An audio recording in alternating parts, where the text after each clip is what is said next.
Halo teman-teman, kembali lagi dengan saya Maria Intiman Keke dengan NIM 2101040035 semester 5 kelas A, Prodi Pendidikan Biologi, Fakultas Keguruan dan Ilmu Pendidikan, Universitas Nusa Cendana.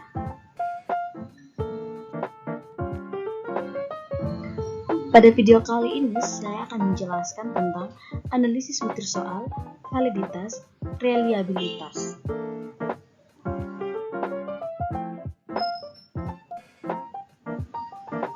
Yang pertama, analisis butir soal.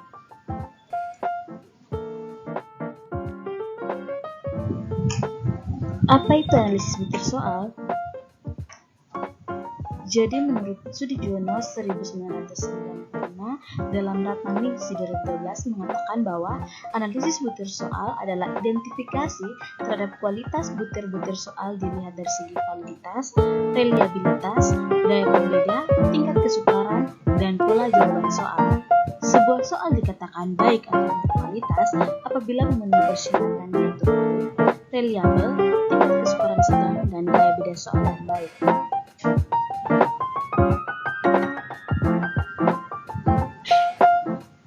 Adapun manfaat dalam analisis butir soal menurut Anastasi dan Ugrina 2007.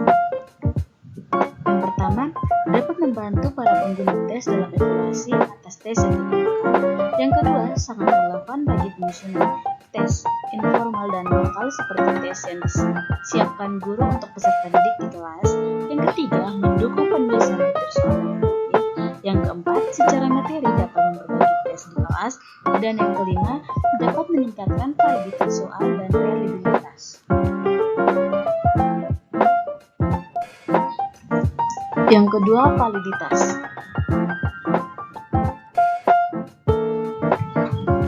Validitas menurut Anas Sudijono 2012 adalah salah satu ciri yang menandai tes hasil belajar yang baik.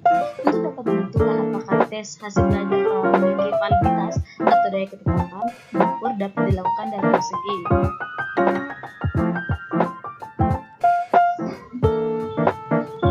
Yang pertama, validitas tes. Menurut Anas Sudijono, penganalisisan terhadap hasil belajar sebagai suatu totalitas dapat dilakukan dengan dua cara, yaitu penganalisisan dengan jalan berpikir secara rasional atau logical analysis, dan penganalisisan yang dilakukan dengan berdasarkan diri pada kenyataan empiris atau empirical analysis. Yang kedua, validitas item. Menurut Anas Sudijono 2012 juga mengatakan bahwa validitas item dari suatu tes adalah tetapan mengukur yang dimiliki oleh sebutir item yang merupakan sebagian tak terpisahkan dari tes sebagai suatu totalitas. Dalam mengukur apa yang seharusnya diukur lewat butir item tersebut.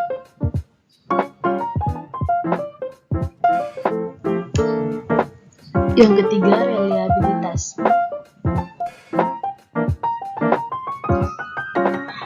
Menurut Zainal Arifin 2011 dalam Naila Amalia dan Anwidayan penelitian adalah tingkat atau derajat konsistensi dari suatu instrumen. Reliabilitas tes berkenaan dengan pertanyaan apakah suatu tes diteliti dan dapat dipercaya sesuai dengan kriteria yang telah ditetapkan. Suatu tes dikatakan reliable jika selalu memberikan hasil yang sama bila diteskan pada kelompok yang sama pada waktu atau kesempatan yang berbeda.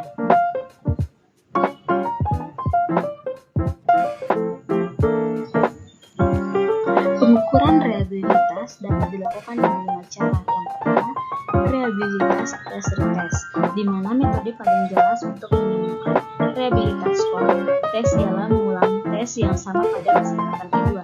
Koefisien reliabilitas dalam kasus ini hanyalah korelasi antara skor-skor yang didapatkan oleh orang yang sama pada penyelenggaraan tes.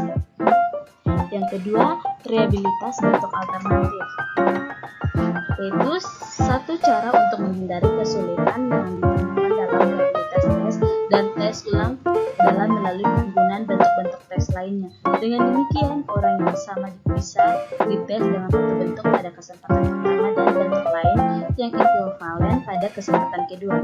Korelasi antara skor-skor yang didapatkan pada kedua bentuk itu merupakan koefisien reliabilitas tes. Yang ketiga, reliabilitas belah separuh, di di mana 2 skor didapatkan untuk setiap orang dengan membagi tes menjadi paruhan yang ekuivalen.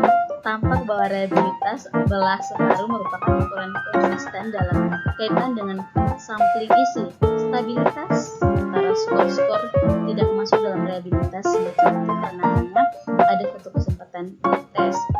Jenis realitas ini kadangkala disebut koefisien konsistensi internal karena hanya dibutuhkan penyelenggaraan tunggal atas bentuk tes. Yang keempat, reliabilitas Pendervik-Carson dan koefisien alfa, yang dimana berdasarkan pada koefisien respon terhadap semua butir soal dalam tes. Yang kelima ada reliabilitas pemberi skor, yang dimana reliabilitas pemberi skor dapat ditemukan dengan memiliki sampel lembar tes yang diskor secara terpisah oleh dua penguji. Dengan demikian, dua skor didapatkan oleh masing-masing peserta ini kemudian dikorelasikan dengan cara biasa dan koefisien korelasi yang dihasilkan adalah ukuran reliabilitas pemberi skor.